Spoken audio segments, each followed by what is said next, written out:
24 iyun 2026-cı ildir və həftənin çərşənbə günü dəyərli izləyicilər, Tiflisə getmək istəyənlərə şad bir xəbərimiz var. Azərbaycan Dəmir Yolu İdarəsi və maraqlı bir xəbəri sizinlə bölüşür. Bakı-Tiflis-Bakı marşrutu üzrə qatarlarda aktiv bilet satışı dövrünün hazırki 30 gündən 90 günə qədər artırılması mexanizminin yaxın günlərdə tətbiqi planlaşdırılır. Belə ki, bunu qurumun Sərnişin Daşımaları Departamentinin rəisi Azər Fərəcov bildirib.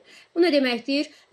Azərbaycan Dəmir Yollarında bilet satışı həm onlayn, bilirsiniz ki, Azərbaycan Dəmir Yolunun rəsmi saytı və Azərbaycan Dəmir Yolu mobil tətbiqi üzərindən, həm də dəmir yol kassalarında tam şəffaf şəkildə həyata keçirilir, deyir Azər Fərəcov və deyir ki, Azərbaycan Dəmir Yolunda 2024-cü ilin noyabr ayından tətbiq edilən dinamik qiymət siyasətinə əsasən sərnişinlər biletləri 25-30 gün əvvəl aldıqda daha sərfəli qiymətlərdən yararlana bilərlər. Bu həm sərnişinlərin səfərlərini planlaşdırmasını asanlaşdırır, həm Dəmir yolunun tərəfindən tələbatın vaxtında müəyyənləşdirilməsinə və buna uyğun tədbirlər görülməsinə, məsələn, əlavə reyslərin təyin edilməsi və ya qatara əlavə vaqon qoşulmasına imkan verir. Bilet satışı hər zaman 30 günlük bir dövrü əhatə edir, yəni hər gün növbəti 30-cu gün üçün yeni biletlər satışa çıxarılır. Bundan əvvəl kassalarda və onlayn sistemdə satış prosesi saat gecə 00:30-dan sonra aktiv olurdu. Həmin saatdan etibarən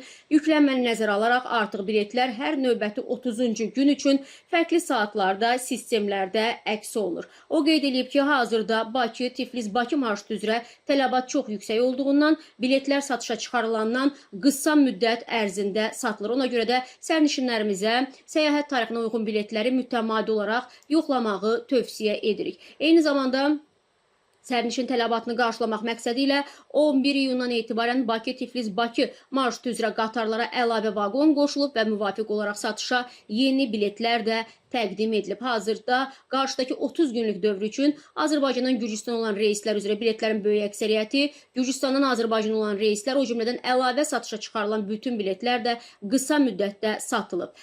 Bildiyiniz kimi, mövcud qaydaya əsasən xarici ölkə vətəndaşlarının Azərbaycana quru yolla tərk etməsinə məhdudiyyət yoxdur, lakin Azərbaycana girişə yalnız təyyarə və ya qatarla icazə verilib ki, bu da Gürcüstandan Azərbaycana qatar reysləri üzrə biletlərə kütləvi tələbatın yaranmasına səbəb olub. Yüksək tələbatı nəzərə alaraq aktiv bilet satışı dövrünün hazırki 30 gündən 90 günə qədər artırılması mexanizminin yaxın günlərdə tətbiqi planlaşdırılır.